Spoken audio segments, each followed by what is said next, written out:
एक छोटे से गांव में रामदास नाम का एक ईमानदार हलवाई रहता था।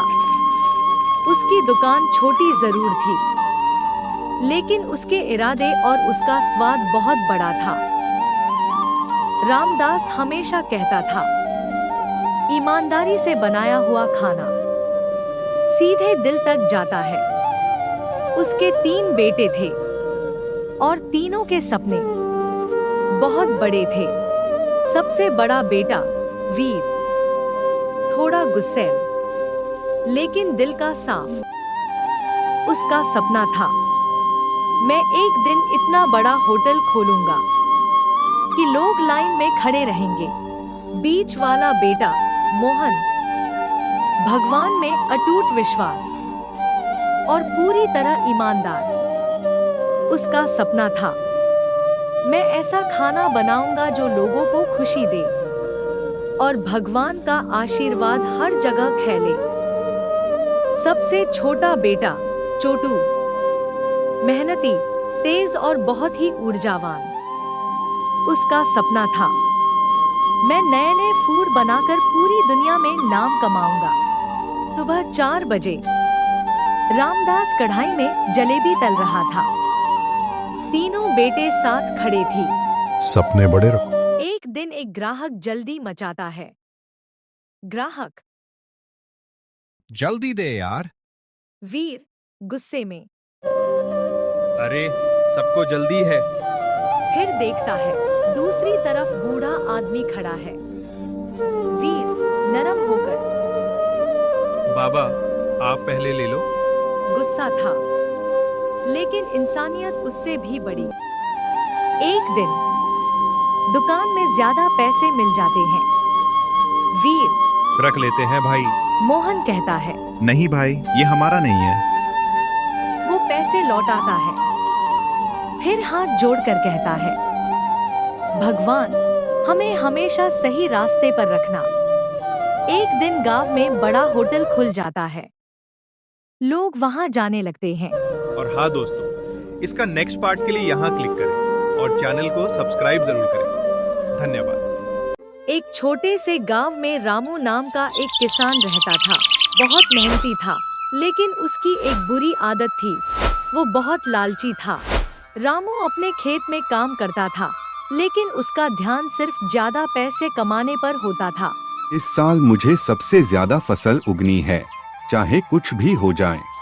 पड़ोसी किसान, रामू ज्यादा लालच ठीक नहीं होता, जितना मिले उतना ही काफी है। रामू गुस्से में, तुम अपना काम करो, मुझे अमीर बनना है। एक दिन रामू को रास्ते में एक बूढ़ा आदमी मिला, जिसके पास कुछ जादू के बीज थे। बूढ़ा आदमी, ये बीज जादुई है, ईमानदारी से उगाओगे तो सोना देंगे। रामू मन में, वाह, अब तो मैं जल्दी अमीर बन जाऊंगा। रामू ने बीज ले लिए, लेकिन उसके दिमाग में लालच भर गया। रामू ने सोचा कि अगर वो बीज ज्यादा लगा दे और पानी कम दे तो भी सोना मिल जाएगा। मेहनत क्यों करूं? शॉर्टकट से ही अमीर बन जाऊंगा।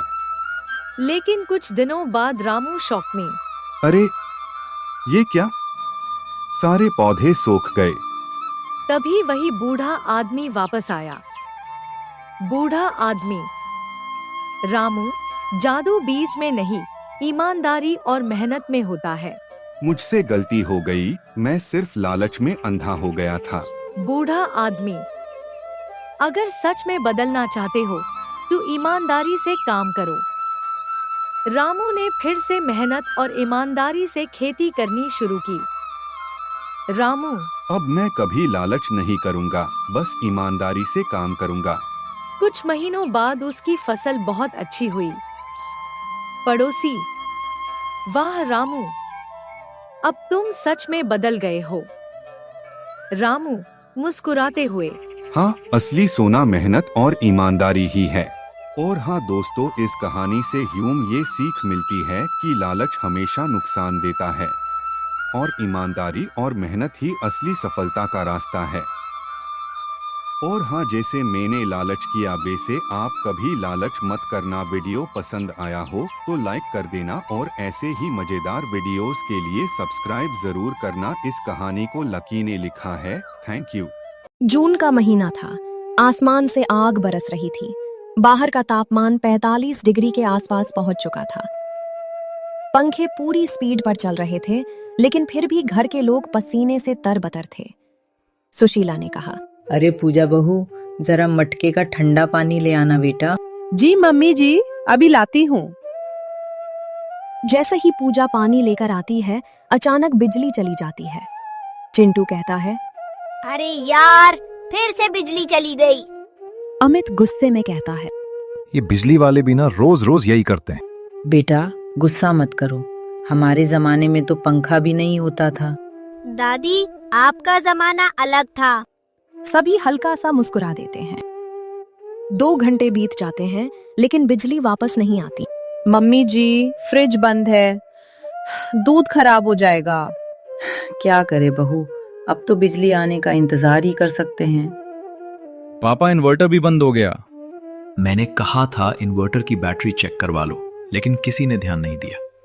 पापा, हर बात के लिए मुझे मत कहा कीजिए। तो किससे कहूँ, घर की जिम्मेदारी तुम्हारी भी है। घर का माहौल थोड़ा तनावपूर्ण हो जाता है।